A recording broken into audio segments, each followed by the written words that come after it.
Sup, you beautiful bastards. We have a lot of wild stuff to talk about today. So I'm just gonna hit you with the chimp and we're gonna dive into it. This is a news show.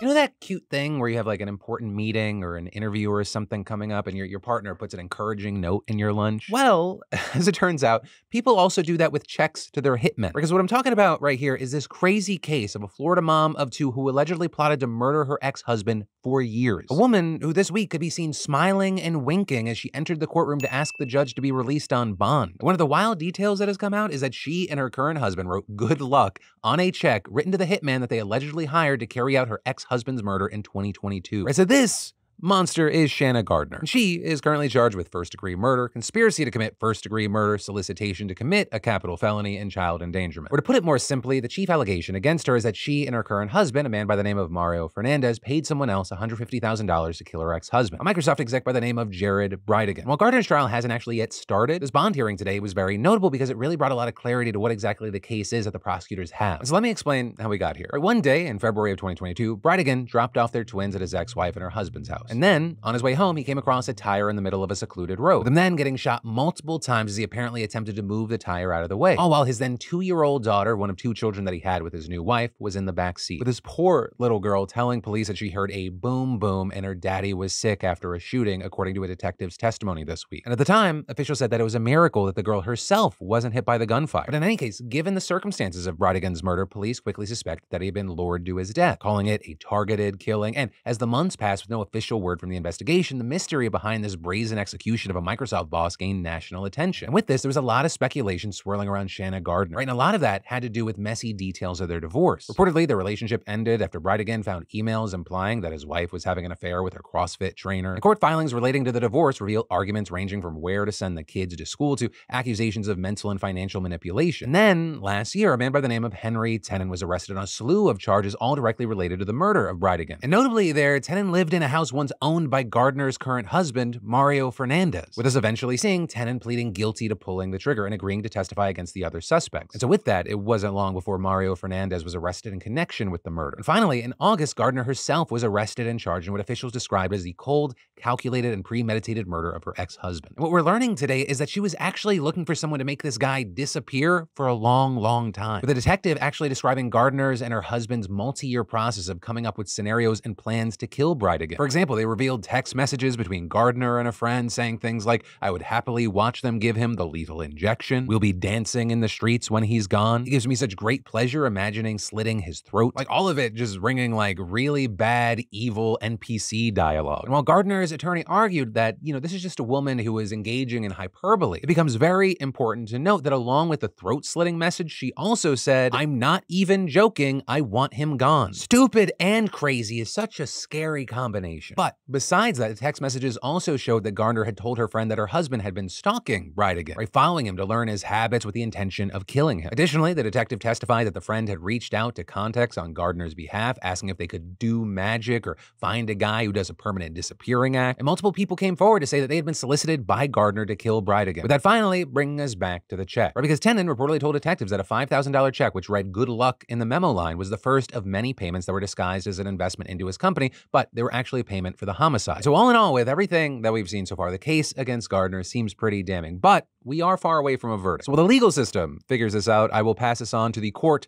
of public opinion. What are your thoughts here? And then in quickie entertainment/entertainer news, we got a few things to talk about, starting with the fact that Ticketmaster might be sweating right now, and that because the House just passed the Ticket Act, which would force sellers to list the full cost of a ticket up front, including fees. The bill would also rein in speculative ticket secondary sellers and force sellers to refund tickets when events are canceled. Though notably, it still has to make its way through the Senate, and then it would have to get signed by Biden. Then we're still seeing the Mr. Beast empire growing. Them just recently announcing that he's doing a collab meal with Zaxby's, which starts today, with among other things, the meal coming with a Feastables bar. And so the inclusion of his chocolate is kind of a tweak on a model that we've seen working, right? Dunkin' Donuts has partnered with the likes of Charli D'Amelio. The likes of McDonald's has worked with more traditional celebrities like Cardi B and Offset, BTS, and Travis Scott. With the Travis Scott one probably being the most interesting because he actually did a clothing drop connected to it. But for Mr. Beast and Zaxby's, this is reportedly part of a year-long partnership. We're also seeing streamer and creator Pokimane getting some backlash, or seemingly because she posted this TikTok on her birthday. Looks like someone gifted her a massive bouquet of flowers, but then, oh, it's dollar bills. With people condemning it, saying that it's dystopian, that it was giving them let them eat cake vibes. With notably it appearing like a number of people wanted to include her and block out 2024, or that online movement that's encouraging people to block celebrities and influencers who've stayed silent or not shared resources regarding Palestine. But the thing about people going after Pokimane here is they really seem to accidentally be bolstering the argument that for a number of people, this is less about actually getting support and more about canceling people. Because if you look into it, she has actually spoken on the topic and has even encouraged people to donate to families in Gaza through a group called Operation Olive Branch. And then finally, for this quickie section, we have Nicola Coughlan. She's an actress you might recognize for a number of projects, but her biggest is Bridgerton, with a new season actually just coming out today, and it specifically follows her character. Right now, she's getting a lot of attention for giving a big fuck you to body shamers, or because Bridgerton's become quite known for its sex scenes, which get talked about every time a new season drops. And right now, Nicola's getting a lot of attention for being unapologetic about hers, telling stylist, "I specifically asked for certain lines and moments to be included. There's one scene where I'm very naked on camera, and that was my idea, my choice. It just felt like the biggest fuck you to all the conversation surrounding my body. It was amazingly empowering. I felt beautiful in the moment, and I thought, when I'm 80, I want to look back on this and remember how fucking hot I look." Right? And all of this is very notable because for a long time, she's dealt with unwelcome comments about her weight, and it's something that she's vocally tried to push back against. For example, writing a piece for The Guardian back in 2018 saying judge her for her work, not her body. Right? In that, after critics would bring up her weight while reviewing her work. And in a since deleted Instagram post from 2022, she explained that whatever the comments about her body are, they're just unnecessary. As you know, with this, you have a lot of people praising her for this sort of fuck you approach right now. And personally, I fucking love this for her, because while I try to, embrace body neutrality, it's more about what my body can do and how it feels rather than just how it looks. Everyone deserves to feel comfortable in their skin, to love themselves. And I don't know, just in the age of social media, it feels harder than ever to do it. And I can't even imagine being a woman in the spotlight. And then, we got video game drama to talk about. And because it's video game drama, everyone's being really cool and hearing each other out and not being crazy. Yeah, definitely don't search this on social media to try to prove me wrong.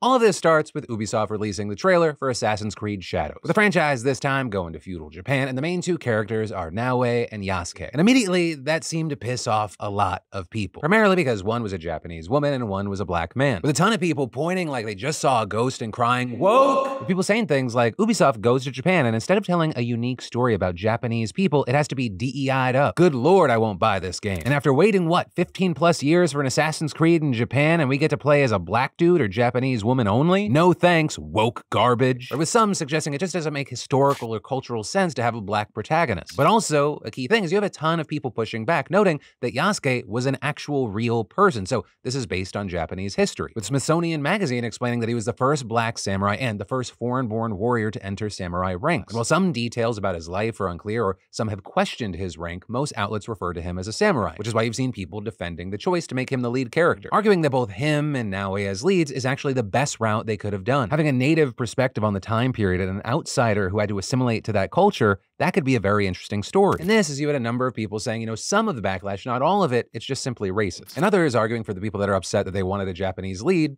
they have one. Yasuke isn't the only character. But ultimately, we'll have to wait and see, does this impact sales or anything like that? Well, of course, I'd love to know everyone's opinions. If you are a fan of this franchise, what are your thoughts on this recent scandal? Personally, I'm interested to see how the game turns out, but also, I was a bigger fan of the earlier part of the franchise, and I don't think I've actually finished an Assassin's Creed game since Odyssey. And then, most of you know that I'm a huge fan of Cozy Earth sheets, as well as their loungewear, because they're crazy comfortable. But Cozy Earth isn't just about creating luxurious bedding and loungewear. It's about elevating and transforming your entire travel experience. With vacation season upon us, our fantastic sponsor, Cozy Earth, they have everything that you need to make your vacation or staycation pure bliss. So elevate your summer vacation by taking Cozy Earth with you. And they make it easy as they already come in travel-friendly totes. Seriously, every Cozy Earth product has the softest, most luxurious feeling fabric, guaranteed. And did I even mention their fabrics are temperature regulated? Right? Wearing their bamboo joggers and pullover crew will help you actually stay cool and comfy during long flights or drives. Trust me, once you experience the comfort and quality of Cozy Earth, you'll never want to go back. So you want to rest easy on vacation? Take a trip to cozyearth.com/DeFranco and enter DeFranco at checkout, and you'll get an exclusive 35% off. That's promo code DeFranco for 35% off. Also, one favor, be sure to write in Philip DeFranco in the post-purchase survey after ordering. Thank you, you're welcome, and happy sleeping. And then, in big international news, we got to talk about a few things, but it first starts with an update. Because yesterday we covered the assassination attempt of Slovakian Prime Minister Robert Fico, and the good news today is that he is reportedly in stable condition. Though the bad news is that his His wounds are still considered to be extremely serious. So while things are looking up, doctors and ministers don't want to make it seem like he's out of the woods yet. And from there, we still don't know clear motives or anything, and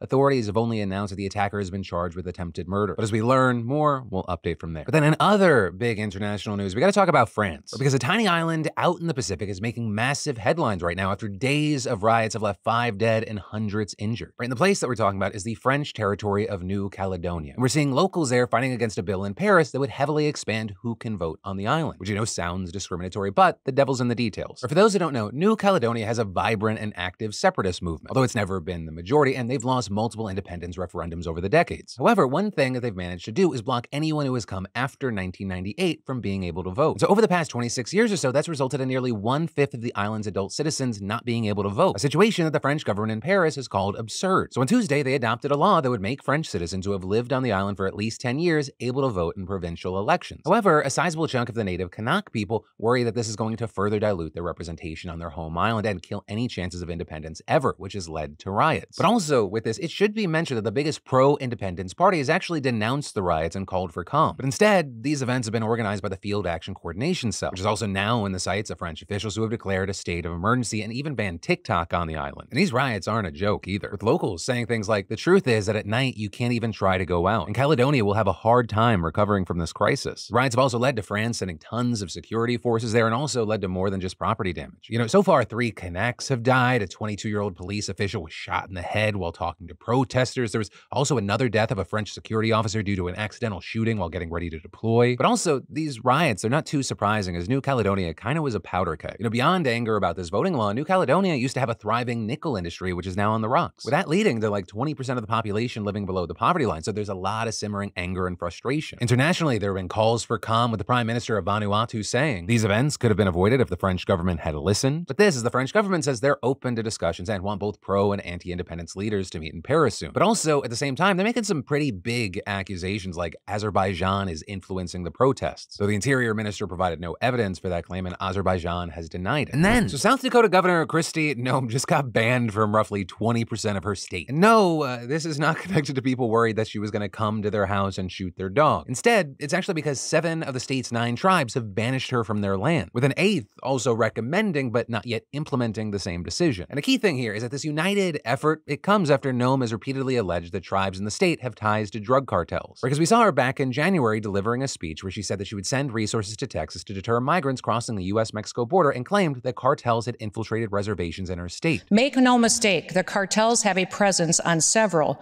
of South Dakota's tribal reservations. Murders are being committed by cartel members on the Pine Ridge Reservation and in Rapid City, and a gang called the Ghost Dancers are affiliated with these cartels.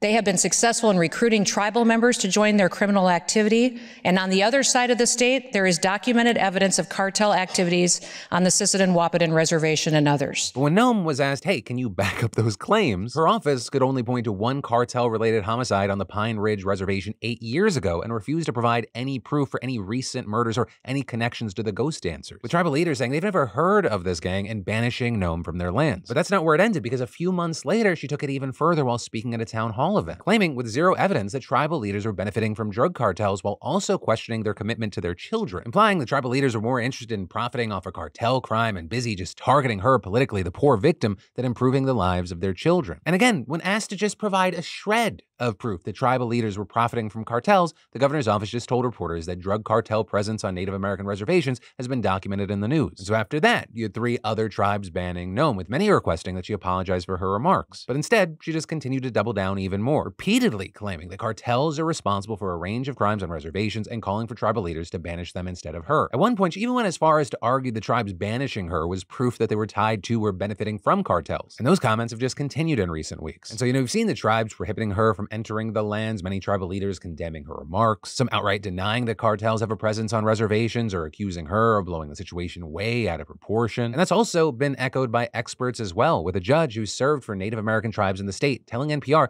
that he hasn't seen cartel activity in the cases that he's covered, saying, I honestly don't know of any. I have never run across any allegations of cartel involvement, although there is normal drug use and sales you see in the rest of South Dakota. But also, some tribal leaders have said that this isn't about just her cartel remarks. This is a long time coming, arguing that she's she's actually long been anti-tribe, and this move comes after years of harmful policies and actions, with outlets pointing to brewing tensions over COVID-19 checkpoints on reservations, state sales tax proposals, and the Dakota Access Pipeline. And while some have argued that she's kind of just auditioning to be Trump's VP, you also have some arguing that, yes, it's for political benefit, just not that one, saying, I'm sure that Governor Noem doesn't mind to focus on tensions with the Native Americans in South Dakota, because if we're not talking about that, we're talking about her shooting the dog. And then we're seeing the US-China trade war heating up right now. And that's in part because this week, President Biden announced new tariffs on electric vehicles, chips, and other goods from China. With this news coming as the administration has for months accused China of unfair trade practices by flooding markets with goods at artificially low prices, or with the argument being that this is the effect of putting US manufacturing at a disadvantage. And also with that, another key point being that Chinese industries are heavily subsidized by the government, meaning that they can overproduce without worrying about a profit. And on top of that, another argument being made is that many products made in China, they're just not subject to the same environmental standards as American companies, which could give the country what some have referred to as an unfair advantage. When you make tactics like these, you're not competing. It's not competition, it's cheating.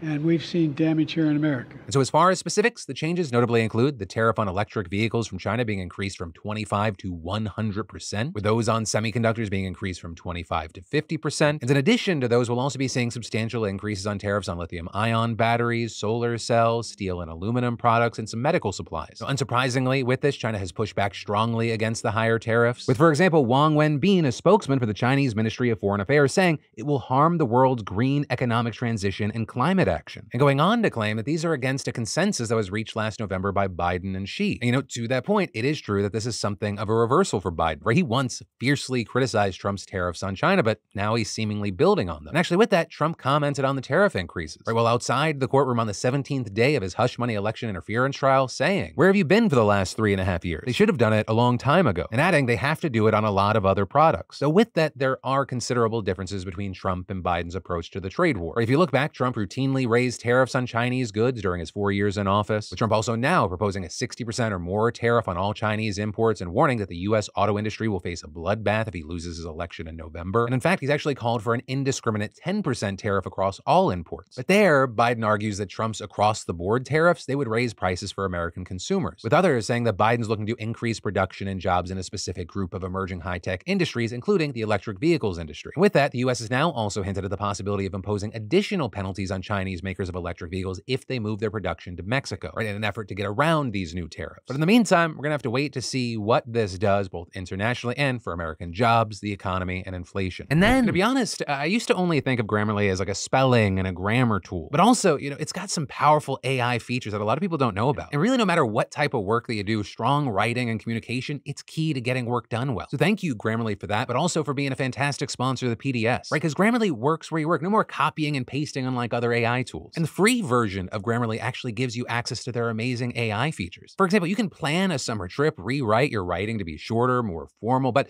the game changer is upgrading to Grammarly Premium, which has saved me hours on work. Their premium tone suggestions, they help to match the tone that you're going for, making sure that your writing isn't too formal for friends or too friendly for work. As someone that works with people in academia, sometimes I gotta be like, hey, please try out Grammarly. You need to understand how to convey the information like a human, because how you get a message across is arguably at times more important than the message itself. And Grammarly, it gives advanced suggestions to personalize your writing consistently and matches the right context every time. Plus, with their feature App Actions, you can now focus on work without the need to context switch. It lets you perform common tasks through approved third-party apps like adding a GIF from Giphy or quick access to Google Drive, right, to link that one doc you're looking for. So sign up, and I'd say upgrade to Grammarly Premium to level up your productivity. Just go to Grammarly.com/DeFranco05 to give your writing a boost today. And then, even after Speaker Mike Johnson broke the deadlock in Congress and Biden authorized $61 billion in aid to Ukraine back in April, there is a question of, is the U.S. doing enough? Or the U.S. is sending things like artillery shells, anti-air missiles, armored vehicles. But also what many reports didn't mention at the time was almost none of what we're talking about is actually going to reach Ukrainian soil anytime soon. Or more than $23 billion meant to replenish U.S. military stocks that were depleted because they went to Ukraine. Then over $11 billion going towards current U.S. military operations in the region. Around $10 billion going to Ukraine in the form of a loan, not weapons. And then, as far as the cash meant to buy arms directly for Ukraine, it's going to trickle out slowly. So in April, the Pentagon funneled $6 billion to U.S. contractors to manufacture new equipment, which will take months, if not years, with it immediately releasing only about $1 billion worth of existing stockpiles to Ukraine so far. So while Ukrainians celebrated the new influx of aid, it may be too little too late to reverse the course of the war. I mean, since October, when U.S. assistance ran dry, Ukraine has lost over 200 square miles of eastern territory to Russian forces. And now you have experts unsure whether Kyiv will be able to retake the initiative. But with everyone so focused on the question of whether U.S. aid would keep flowing for the past several months, the question of how helpful that aid's actually been has gotten a lot less attention. Right, so for this story, what we're talking about today, I want to take a look at some of the ways that we Americans have sorely disappointed our friends in Ukraine, starting with a device that's brought about what some call a technological revolution in modern warfare.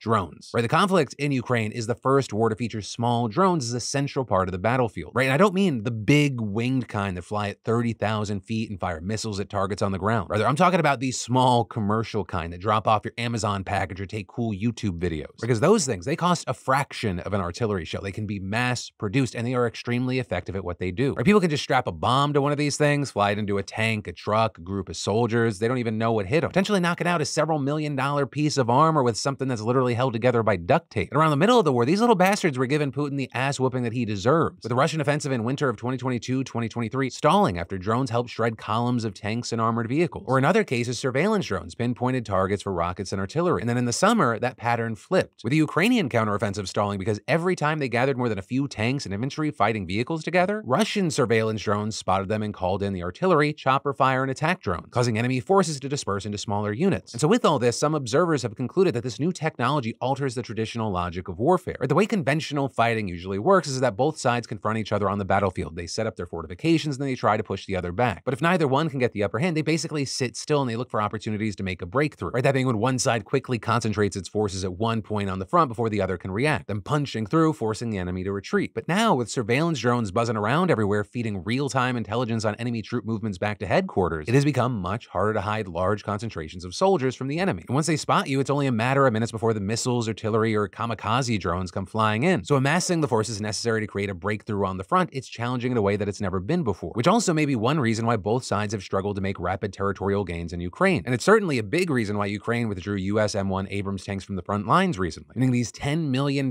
tanks, 31 of which the US sent to Ukraine, either have to find a new purpose or just admit that they were a waste of money. But each side has also tried to outmaneuver the other with countermeasures that render their technology useless. Right? Most notably, they target the enemy's drones with jammers, scrambling certain radio frequencies that either leave the drone operator blind or make the drone fly off course. But then, the drone operators, they respond by switching frequencies, prompting the jammers to follow suit. And so it becomes this endless game of cat and mouse. Also, there's a technology that can trace a drone signal back to its pilot, exposing their location, which is naturally followed up by a barrage of artillery fire on that spot. We have the operators responding to that threat by using signal repeaters, or basically a device that works kind of like a VPN. It obscures the original source of the directions being sent to the drone. Also with this, AI-operated drones could theoretically solve both problems, right? Because they just fly and select targets themselves, no pilots or operators required. Though that also gets us into that thorny debate about the ethics of completely AI-driven killing machines that have no human oversight. Right? But the point that we're touching on here is that half the battle, that's getting a technological advantage over your opponent, which is why it's so important that the technology America sends to Ukraine actually serves their needs. And so far, we're not doing great there. Right? Pretty much everyone, from former US defense officials to Ukrainian commanders to drone company employees, are telling the Wall Street Journal that American drones tend to be expensive, glitchy, and hard to repair, adding that they're fragile and unable to overcome Russian jamming and GPS blackout technology. Right? And at times, they can't take off, complete missions, or return home. And they often fail to fly at the distances advertised or carry substantial payloads. And this is some American and Ukrainian officials say that legal restrictions on drone parts and testing make US companies too slow to respond to the changing battlefield needs, which is especially bad for drone battles that sometimes require daily updates and upgrades. And so with Western help largely a big flop, Ukraine's turned to China for tens of thousands of cheaper off-the-shelf drones instead, which for each one can cost tens of thousands of dollars less than their American competitors. I mean, you have workers in factories soldering together components and then mounting them onto carbon fiber frames for no more than $350. And according to the Journal, Ukrainian forces are burning through about 10,000 drones a month like this, which they definitely could not afford if they had to buy them from the United States. But also, while we talk about this, I don't want to overstate how transformative this tech is. Right? Even if the traditional model of forcing breakthroughs at that front is less viable now, there are ways to adapt with different strategies. With one analyst arguing in Foreign Policy that Ukraine Ukrainian commanders have found success using so-called bite and hold infiltration tactics, right, where infantry supported by artillery fire makes smaller incremental gains. So for example, armored personnel carriers ferry small groups of soldiers to the front lines and then push forward one tree line after another. Also, there are ways to evade detection from drones, like going underground, as well as taking advantage of the terrain, time of day, and weather conditions to stay hidden, which is something that the Ukrainians have done, conducting most of their assaults under cover of darkness. And sure, infrared cameras can nullify that tactic, but they cost more, and so there's less of them leaving blind spots. But nevertheless, it is undeniable that drones have changed the face of modern warfare. And one thing that they've done, besides blow up fancy equipment, is show how important information is. Because when you've got thousands of drones buzzing around taking videos of everything, you need a way to bring all that data together and create a single coherent picture. And that is where Project Maven comes in, right? And this US military software is one of the most successful examples of what the Pentagon now calls algorithmic warfare, with Ukrainian commanders feeding not just drone videos, but also commercial satellite imagery, geolocation data, and information taken from Twitter, Instagram, and Telegram channels into it. Then the algorithm sifts through all of that, connecting the dots and doing work that would have traditionally taken hundreds of intelligence analysts to accomplish. And finally, it predicts where troops are moving and where attacks might happen, spitting up potential targets for commanders to choose from. But also, of note, as amazing as all that sounds, you have the New York Times reporting that its effectiveness so far has been mixed, right? Because while the flow of data did help Ukraine target Russian artillery, field commanders say that the initial hope that soldiers in the trenches would access that data in real time using phones or tablets, it's never really been realized. So unsurprisingly, US and NATO officials are recording everything that we've talked about thus far in a series of lessons learned studies. And not just to better help Ukraine, but also to prepare for potential future conflicts with Russia or China. Because this is the first time a lot of Western equipment has actually been tested on the battlefield against another modern industrialized military. Because the United States hasn't fought a war like the one Ukraine's embroiled in since Korea in the early 1950s. And since then, its battlefield experience has primarily been against weaker guerrilla forces in places like Vietnam, Iraq, and Afghanistan, or places where fancy, expensive weapon systems are more feasible because they don't have to worry about countermeasures from comparable adversaries. So you have the director of a foundation that raises money to provide Ukrainian units with equipment telling the Journal, a lot of Western armor doesn't work here because it had been created not for an all-out war, but for conflicts of low or medium intensity. If you throw it into a mass offensive, it just doesn't perform. So he says that the military should focus on making larger quantities of cheaper, simpler systems. They're kind of like what the Allies did in World War II, mass-producing American Sherman tanks and Soviet T-34s. Right? Those were much weaker than German Tiger and Panther tanks, but there were far more of them and they were easier to repair in the field. But today in Ukraine, while that World War era quantity over quality rule is arguably still true, the epic tank-on-tank battles of old are extremely rare now because of drones. And that striking mixture of old and new, that's why a former Pentagon official once referred to Ukraine as World War I with 21st century weapons. You've got trenches and minefields, drones and AI, all on the same battlefield. But as the Times points out, the old stuff like basic weapons, ammunition, and artillery,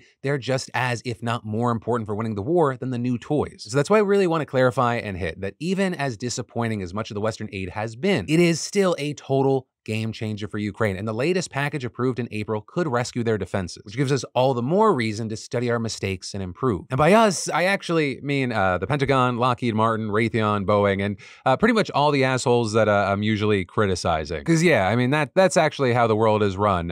Information, death, and money. But that is the end of your Thursday evening, Friday morning dive into the news. But don't worry, because of course, my name's Philip DeFranco. You've just been filled in. I love yo faces, and I'll see you right back here on Monday. You on my mind a lot. Don't need no time watch. I don't know how I got you in my pocket spot. Yeah, that's babe, miss you every day. You like my oxygen.